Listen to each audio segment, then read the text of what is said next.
This Torah class is brought to you by TorahAnytime.com. Okay, Baruch Haba, welcome everyone. We continue in our Shiur on Sefer Shemais. This week we're learning Parshas Boi. The sponsors for tonight's Shiur, we want to thank once again Dr. Zakheim Umeshpachta for sponsoring the Shiur on Sefer Shemais. Le'iloi Nishmas, Reb Shloima Eliezer ben Reb Yaakov Zakheim, and Le'iloi Nishmas Rivka Bas Tuvia Halevi. Their Neshama Shem and Aliyah be Melitza Yisham for their whole family, for Simchas Hanachas, Ad Bias Goyal Tzedek. This month we have a sponsor for the learning of Chodesh Shvat, sponsored by the Israeli family, Le'iloi Nishmas Meir ben David, Began Eden Tehimenu Chasai, Shvil Meil Yosef for his whole family, Ad Bias Goyal Tzedek. Tonight's Shiur is sponsored by our dear friend in Eretz Yisrael, Yaakov Mizrahi.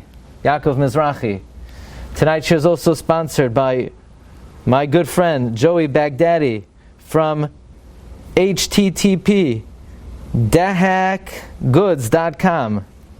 I don't know if I was supposed to read that part. Le'iloi Nishmas Yehuda ben Margalit, the Neshama Shah ben Aliyah, Bil Meil Yosef for his whole family, for Simchas Hanachas Besurot Tovod Ad Biyad Goel Tzadek. Tonight's Shiur is also sponsored by my good friend Dr. Philip Ratzlavsky in honor of the Torah HaKadosha. And tonight's Shiur is also sponsored by my good friends Yitzi and Dalia Stern, L'Zecher Nishmas Rav Moshe ben Eliyahu Alter Halevi, whose yahrzeit is on Hei Shvat, as well as the Sfas Emes Yehuda Aryeh ben Avram Mardcha. Okay, Marv Rabbi say we have an amazing topic this evening. First of all, if you don't have yet your Sefer on Shemais, Magda Rakia on Shemais, we'll test you after the Shiur whether you have it or not, and if you got it for all of your friends, that will be the second part of the Shiur. And also, you know that Tu B'Shvat is coming, so you have to get your light and the splendor to prepare for Tu B'Shvat. Okay, we have a fantastic subject tonight. Rashi brings the Psukim in Yechezkel that describe the state of the Jewish people at the time of Yetzias Mitzrayim. And we say these Psukim in the Haggadah, where the Rebbeinu Shalom says, Va'e'evar alayich, I passed over you. Va'erech mispaiseses b'damayich, and I saw you were wallowing in your blood. Va'oimar lach, and I said to you, b'damayich chayi, you shall live in your blood. Va'oimar lach, b'damayich chayi, I said to you, you should live in your blood. Tana de Eliyahu darshans from these psukim that God saw that the Jewish people were naked and bare from many mitzvahs, and He had to provide us with mitzvahs in order to give us requisite merit to be redeemed. In other words, these were the only mitzvahs we had. If you look at the coming psukim, Vatavoyi ba'adi adoyim shadayim nachaynu sarech tzimeach va'ad eiroim ve'eria, you were naked and bare. Chazal darshan, we were arum area ve'eiroim min ha-mitzvahs, and the only mitzvahs we had to our credit were Dam Mila and Dam Pesach. So you can imagine, if we had no mitzvahs, and Hashem had to give us mitzvahs, that means we weren't doing too good. We were empty. You know, the tank was on empty. If we would have been a car, then it would have the line would have been past empty, because empty means you have only 200 miles to go, right?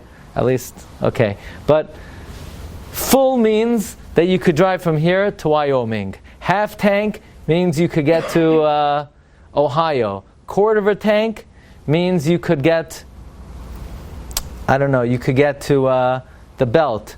Empty means, nothing's going to happen. But we were mamish on empty, and Hashem had to provide us with mitzvahs. This seems to indicate that we were on a very low level as the Rebbeinu Shalom was redeeming us from Egypt. Furthermore, we have a tradition from the Arizal that is cited in the Beis Halevi in this week's Parsha. If you look at number 3, the Beis Halevi says, Huva b'shem Kadosh Hashem Ha'ari. It's brought in the name of the Holy One of God, the Ari.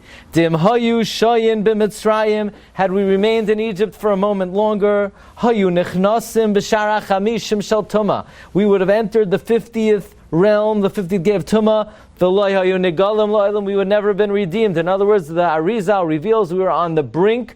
We were about to reach what is called the point of no return. Had we remained in Egypt a moment longer, we would have reached the realm of no return. First, I just want to take a break to say anybody who came to the Shiur tonight in the rain, you get tremendous schar ba'olam haba for every pesiyah, for schar halicha, for a night like this. So ashreichem. But the Arizal says that had we remained in Egypt a moment longer, we would have reached the 50th level of Tumah, the point of no return. Now that's very low. I mean, now we're talking about having so little gas in the tank that if we would drive one more mile, the car is totaled. So again, all of this indicates we're on a very low level. As the Rambam says it, the Rambam says that Avram Avinu, he probed the universe and the workings of the universe, and he recognized there's one God, and he implanted into the consciousness of the Jewish people, the conscience of the Jewish people. The Rambam says, Shosal Avraham, the Klal Yisrael, a very great planting. However, we went down to Egypt, and we were influenced by the idolatrous ways of the Mitzrayim. And we were so immersed in Avodah Zarah, the Rambam says, had we remained there even a little bit more, Kemat Kat, the Rambam writes in Hilchos Avodah Zarah, Parak Aleph, had we remained there moments longer, Haya ha'ikr sheshasal Avraham nekar, the planting that Avraham ingrained within us would have been totally uprooted. In other words, there's something Avraham programmed in the spiritual DNA of the Jewish people. He programmed in us that we're maminim b'nei maminim, but the emunah waned so much, it got so weak that had remained in Egypt a moment longer, then we would have been cut off from Avraham forever. So this all indicates that the nation that left Egypt was on a very, very low level. We were naked and bare of mitzvahs. God had to gift us with mitzvahs. We were about to reach the Shar Nun. This is the meaning of the pasuk. V'loi yachlu lehisma me'ah. We could not delay. We had to get out of there immediately. However, there's a great mevucha. You know what mevucha is? A great amaze, a confusion. Because there are many statements of our sages, of Chazal, that indicate that the Jewish people were on a very high level before we left Mitzrayim. For example, Tanad Eliyahu brings the conversation that Eliyahu Hanavi said, one time, I was going from place to place, and I found an elder, and he said to me, are our generations better than the generations that left Egypt? Look with your own eyes, hear with your own ears. The generation of Moshe, all they had was Torah. In our generations, we have Torah, we have Nevi'im, we have Ksuvim, we have Pilpul. However, the Tanad Eliyahu says, Loi hayu ksherin kama yotzei Mitzrayim, but we're not as righteous as the generation that left Egypt, which indicates that the generation that left Egypt was in fact very righteous. And in the Sefer Haggadas Siach Yitzchak, the Siach Yitzchak was written by Rabbi Yitzchak Meltzin, who is the author of the Perush printed in the Siddur Hagra. He brings that there are many statements of Chazal that indicate that the Jewish people, when they left Egypt, were on a very, very high level. Chazal say that the generation that left Mitzrayim, that they were worthy of great miracles happening to them. And listen to this Zohar. The Zohar says wondrously. The Zohar says, listen to this. The number 6 on the 6th line. Deloy hava layiu kedara shaldara midbar malka mashicha. There will be no generation as great as that generation that left Egypt until the Mashiach comes. And they all were zeicha to nevuah because they were purified in Egypt. And there was never anyone like that generation. And Rasa Shufchal Ayam Mashalai Ra Yechezkel Ben Buzi. So on the one hand, we were in the area. We were about to go to the Shar Nun. We were about to fall to the point of no return. And on the other hand, there was never a generation in the history of the world like the generation that left Egypt. So what were they? Were they good or were they bad? Were they high or were they low? How do you reconcile this? And Rabbi Yitzchak Melitson offers a very interesting answer, and I can't say I understand it, but I'll tell you the words that he says. He says, the Mikubalim tell us in the Pri-Eitz Chaim, in the Eitz Pri, that a person has two dimensions. A person has exterior and interior. For example, Yeravam ben Nevat. On the outside, he was a good guy. He gave Shlomo HaMelech Musar. And he was Zoichet to be a Melech because of that. But his inside was rotten, and therefore, he does not have a good ending. There's some people, on the outside, they're very, very wicked, but on the inside, they're very holy. And there's some people that, on the outside, are very holy, and on the inside, they're rotten. So therefore, now I don't exactly know what this means. Who are these people who are very holy on... I know people who are very holy on the outside that are not very holy on the inside. But who exactly are the people who are very holy on the inside and on the outside? If they're doing Averos, then how holy are they exactly? But apparently there's a concept that there's a dual reality to a person, and therefore the generation that left Mitzrayim, they were very, very rotten on the outside, and they did Averos and they served idols, but on the inside they were very holy. So on the inside, there was never a generation like them. On the inside, Lo hayu ksherim k'ma yotzei Mitzrayim. But on the outside, they were naked and bare of mitzvahs, and they were about to fall to the 50th level of Tumah. Okay? That's the approach of Rabbi Yitzchak Melitson. But I would like to offer you this evening a different approach to this question of how to reconcile the various statements in the Chazal. Were the Jewish people on a low level when they were about to leave Egypt, or were they on a high level? In Parshas Kisavai, which is the Parsha that we read when we bring the Bikurim, and it's incorporated in the Haggadah Shel Pesach, we say, Vayotzienu Hashem miMitzrayim biyad chazako v'zraya netuya uvmayra gadayal uvaisais uvmayfsim. We say God took us out of Egypt with a strong hand. Strong hand we know. Great miracles. With an outstretched arm, we know an outstretched arm. Relentless miracle after miracle. But uvemoira gada, with great fear. What does it mean with great fear? It says the Haggadah, Ze Giloi Shechina. God revealed His divine presence. When? When did that happen? When did God reveal His divine presence? He brought makos, He brought plagues, but when did He reveal His divine presence? And the Haggadah quotes a pasuk. Oy hanisa loikim, did God ever venture lavoi to come lakachas loigoy mikarav goy, to take out one nation from another? B'masois, with tests, ba'oisois uvemoivsim, with signs and wonders, uvemilchama, and with war, uviyad chazaka, uvizraya netuya, uvemoiraim gedoylim. So here the pasuk says that God took us out with moiraim gedoylim, with great revelation. What revelation was there in Egypt? We know at Sinai there was revelation. By the Yam, Zeh Keli V'Avil, there's revelation. But there's no revelation. What revelation? Let's examine this pasuk that the Haggadah quotes to demonstrate that there was great revelation in Egypt. The pasuk says, "Ay hanisa Elokim." Did God ever venture lavai, to come? That's the Tlisha Gedoyla.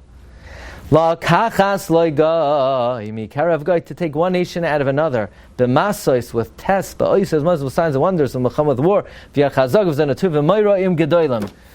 How do we see from this pasuk that there was great revelation in Egypt? You ready for this?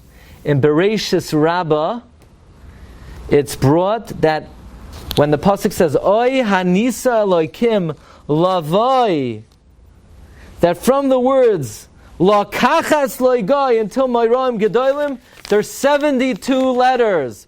Did God ever venture to come to do what? 72 letters.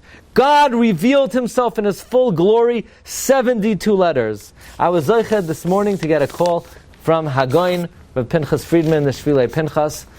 And I was asking him about what's new with the 72 names of Hashem, because he's always has great chidushim with that. I always enjoy that. One time he told me he was going to write a sefer about that, so I was asking him where that's holding.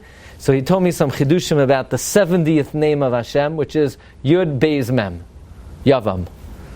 And it's connected to Hashem Be'eloine Mamre. Okay, it's connected to Bris Milah and to Parnasa. Anyway, God has 72 different names. They are created by 3 consecutive psukim in Parshas B'Shalach, right before Kriyas Yamsuf, where you take the first letter of the first, the last of the second, the first of the third. That makes one name. That makes the name Vahoi, and then Ani is the 37th name of Hashem. Okay, and this pasuk, from which the Baal Haggadah darshans that there was great revelation in Mitzrayim, alludes to this revelation by placing 72 different letters in indicating that God revealed Himself in Mitzrayim. By the way, where else do we find that Hashem revealed Himself in Mitzrayim? We say in the Piska, in the Haggadah, this matzah that we eat. Why? Because we didn't have a chance to let our bread rise. Ad shenigla aleihem melech malchei hamlochim. So again, we see that the bread didn't have a chance to rise until the Almighty revealed Himself to the Jewish people. So now we're learning an astounding fact. Until now, we knew God revealed Himself to the Jewish people at Har Sinai. We knew Hashem revealed Himself to the Jewish people on the Yam. Now we're learning there was great, raw, divine revelation in Egypt, just as we were about to leave. Comes the Leshem. Now, I like to say that if you came down to this world just to hear this, it was worth the trip. Okay? It was worth the trip. It's a big trip to come down from under the Kisei HaKavod, from Olam HaTzilos to Olam Asiya, Habriya, Yitzira, Asiya. It's a long trip. It's not a pleasant trip. Nobody wants to be here. Bal Karchach Atanoilad. But it was Kedai to come for the Neshama to hear this. Rabbi Shlomo Elyashiv, grandfather of Rabbi Yosef Shalom Elyashiv, is considered one of the all-time great experts in the Kabbalah of the Arizal as interpreted by the Vilna Gaon. The Baal Haleshem. He wrote the Svarim Leshem, Shavoi, V'Achlama.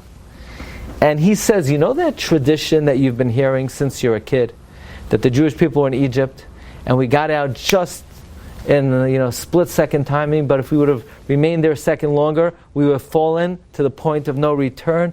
Says Reb Shlomo Elyashiv, I don't understand what it's talking about. It's nonsense. It cannot be, he says. Why not? But everybody says that. He says it's impossible.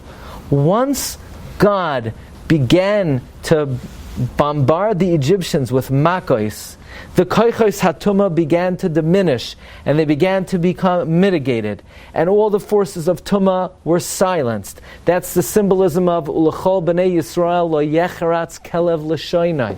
The dogs weren't barking. Of what significance was the dogs weren't barking? Who cares that the dogs weren't barking?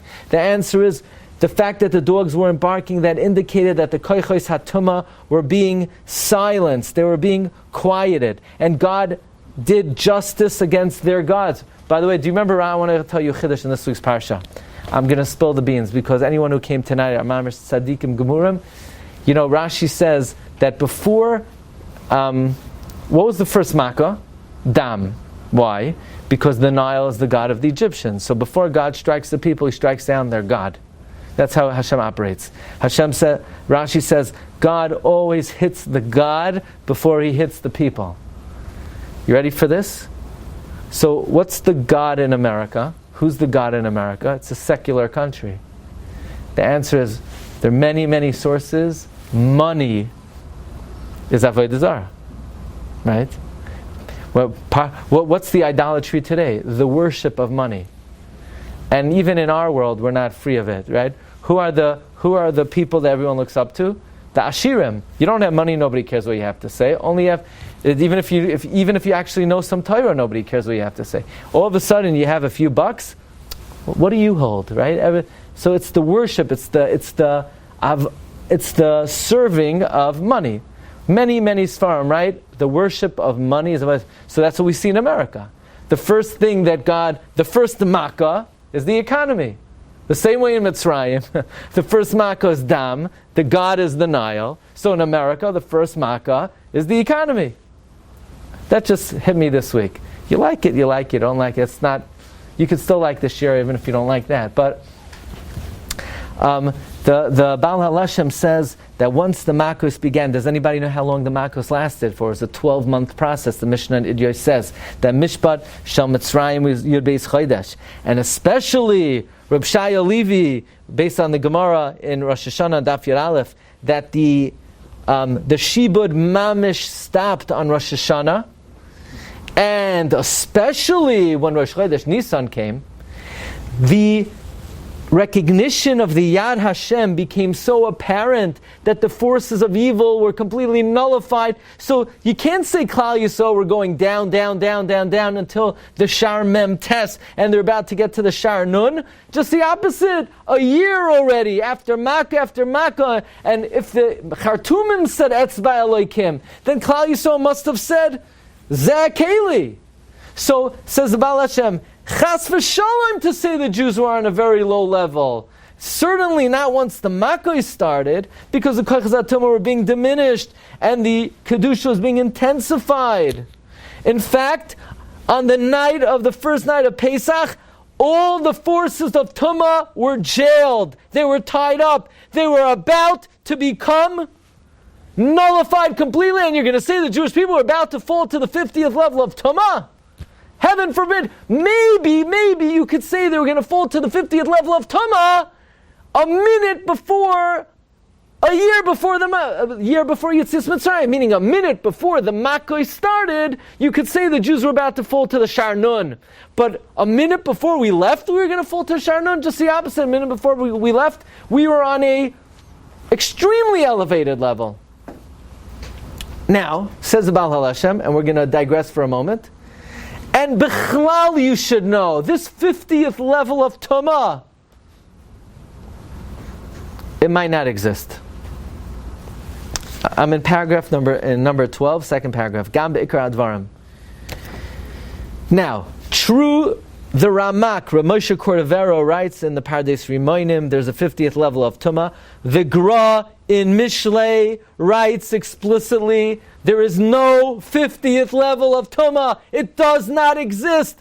The Gra writes on the pasuk, if you look in number 14, on the pasuk number 13, Kol Payal Hashem Lamaneo. God created everything for his sake. V'gam Rasha Liyom Ra. V'gam is Gematria 49. The Gra says that there are 50 gates of Bina. The 50th gate of understanding will not be revealed until Mashiach comes. But the Sitra Achra, the forces of Tumah, only have 49 Shari Tumah. There is no 50th. And when the 49 levels are done, that's the point of no return. The point of no return is 49, not 50. There's no such thing as 50, says the Gra. V'gam is 49. Gematria 49.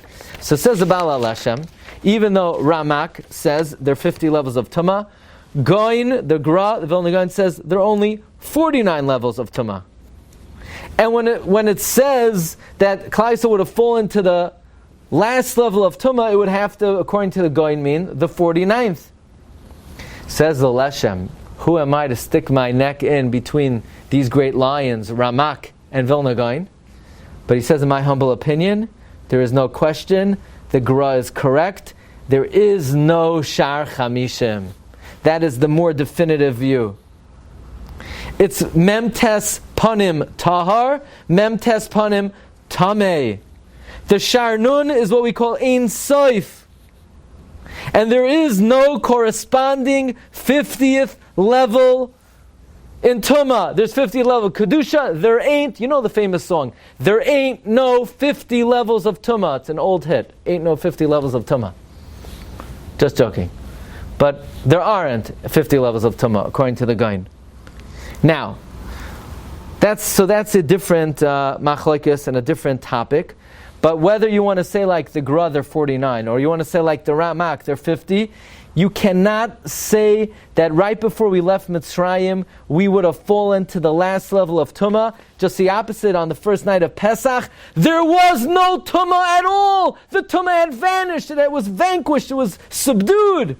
Says the Haleshem, you know what the Arizal means, that had we not left Mitzrayim in time, we would have gone to the point of no return. You ready for this? Fasten your seatbelts. It doesn't mean we would have fallen to the point of no return. It means we would have been elevated to the 50th level of Kedusha, that our Bechira would have been nullified. There would be no free choice, and there would be no point in the world existing, because there would have been so much raw, clear revelation of God. So Hashem had to get us out just in time. Otherwise, all Tumah would have died completely. That's what Mitzrayim means. Kulanu Meisim, we're all going to die. Tumah's going to die. It's going to be Yemais HaMashiach. God said, I'm not ready to bring Mashiach.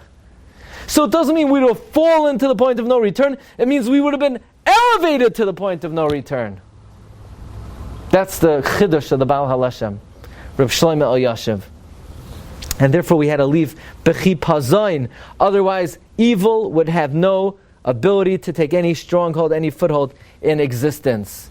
And now, says the Baal Haleshem, we know from the Arizal that on the first night of Pesach, the way the operation of the world was so powerful, where normally you need to progress, like from level to level, you have to go on a ladder, from level 1 to level 2, level 3, level 4. But the night of Pesach, it was such Giloi Shechina, there was such Moira Gadol, that HaKadosh Baruch Hu revealed himself. We shot up like a cannon, all the way up to the highest levels of Kedusha. Hashem said, okay, get out of here, quick. If you stay in the Kedusha anymore, it's going to be the end of the world. And why did Hashem do this, says the Baal Haleshem?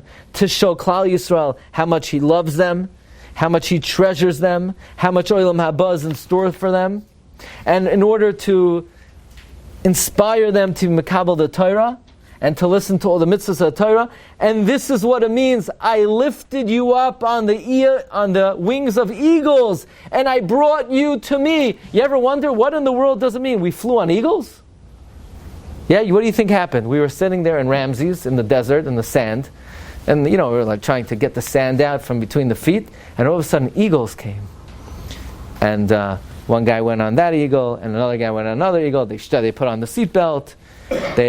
The flight attendant said, I just was in Toronto. You want to hear the chachma they came up with? They said on the plane that if you need oxygen on the plane, you should first take off your COVID masks before you put on the oxygen. Yeah, shekayach. You never know. Maybe you have to keep the masks on even when you put...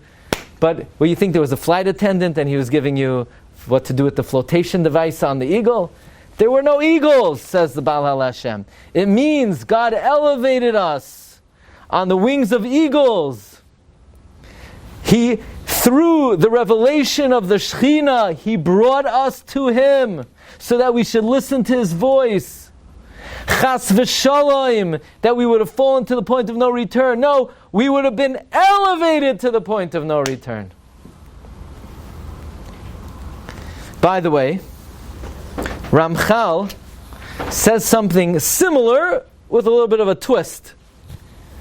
Ramchal says that by Makas B'chayros, God jumped from door to door. Why did He jump from door to door? And then He said to Klal Yisrael, you got to get out of here quickly. He says, the Ribbon Shalom, when He came down to Mitzrayim, every door He visited, He couldn't stay long. There was too much idolatry in Mitzrayim for Hashem to spend too much time by any one location. It was uncomfortable for the Shekhinah to dwell there for any duration of time. So He stayed by each door shortly. What does it mean He jumped over the door? Merely by visiting the door, it created enough remnant of Kedusha that now the Mashchus was like, okay, I'm staying away from this door. The Mashchus didn't want to go anywhere near where the Shekhinah left a impression of Kedusha. But God could not stay in one location in Mitzrayim for long enough because of the Tumah there. And the Ramchal writes that yes, this was certainly a evidence of Giloi Shechina. He says the reason why we had to leave B'chipazayin is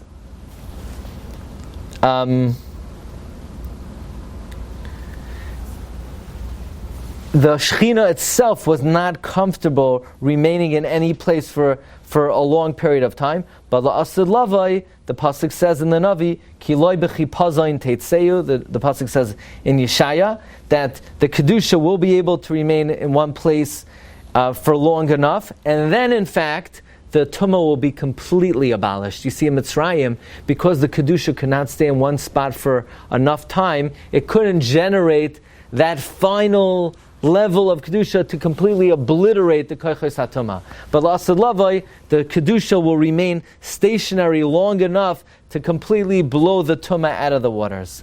But the bottom line is, Marv Rabbi say, that there was a great event that took place in Mitzrayim. And things are not the way we think of them. It's not that we were falling down, and God got us out just in the record time so we didn't fall to the point of no return. That may have been in terms of when the Makos began.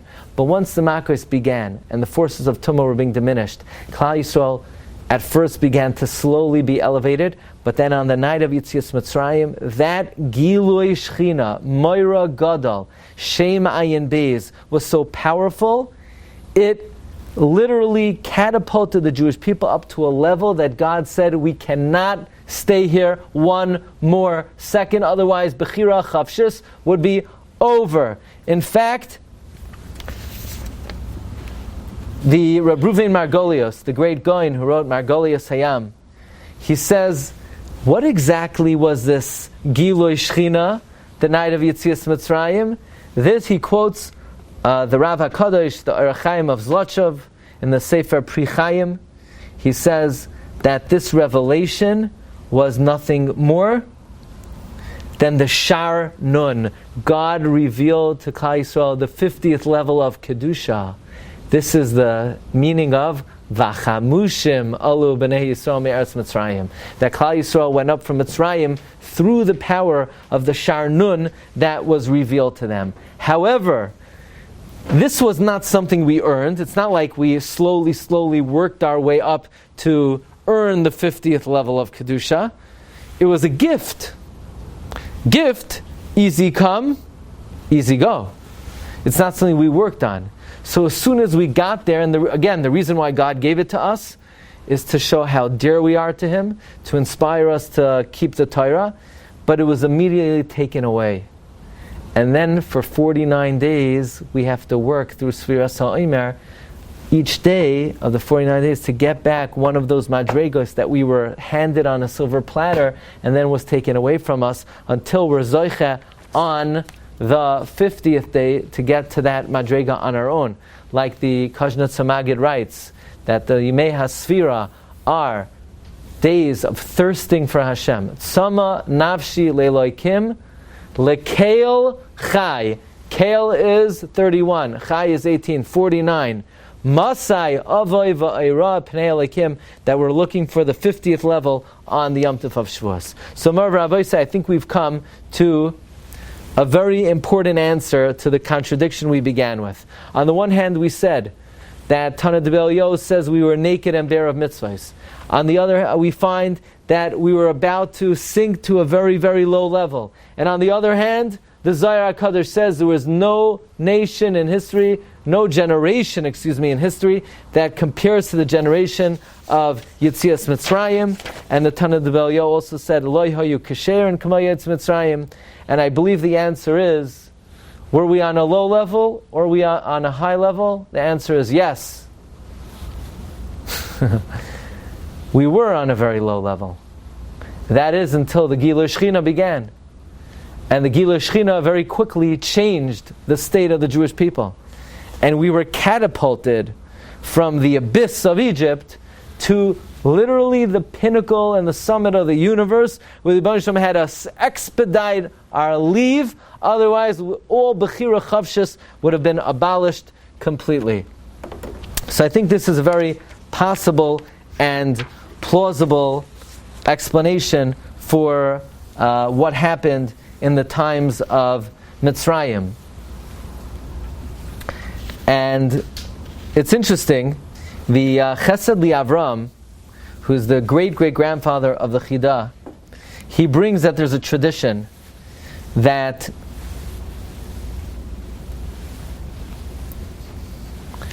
he's going according to the opinion that there is a 50th level of Tumah, that the only way to reach the 50th level of Tumah is if you sin 400 consecutive days.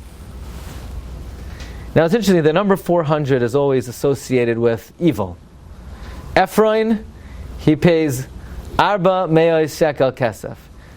Ayin Ra, Ayin is 130, Ra is 270, 400. Esav comes with 400 men. 400 is like destruction. It's the last letter of the Aleph base. 400, that's the end. Unless you sin 400 consecutive days, you can't reach the Sharnon. Every year, the Chesed Avram says, 30 days before Pesach, Hashem once again begins to take the Jewish people one level after another from the gateways of Tumah until the night of Pesach, where you're now standing on the threshold of Kedusha, where you can now enter the gates of Kedusha. So it seems like the Gilui Shechina and the divine revelation that we experienced in the times of Yetzias Mitzrayim repeats itself annually. We relive it annually. The Chidah says that's why Chayiv Adam Liros Es Atzmai Kilu Yatzah Mitzrayim, because whatever we're going to read about in Parshas Bay that occurred in the times of the Exodus, that wasn't a one-time occurrence. Every year, annually, as the Zman comes, we relive that Zman, and that's the reason why every year we begin learning Hilchos Pesach 30 days before.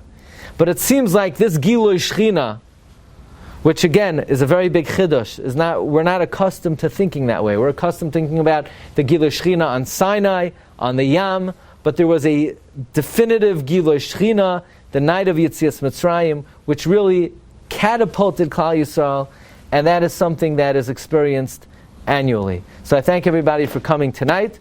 Bracha v'hatzlacha. We should be zoicha ki meitzeischa me'eretz Mitzrayim arenu neflois, that all the miracles and all the madregos that we read about in these parshios was really the masei avos siman labanim of what will happen to us in the coming attractions. Be'ezus Hashem sheyavai b'mher v'yamina. Shkayach.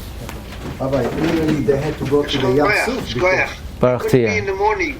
Thank you for coming. Shkayach. Because Yam, the Yam itself, Yam is a mikveh, is 50. Limadia 50. So once you go to a mikveh, you go to a 400. You've just experienced another Torah class brought to you by TorahAnytime.com.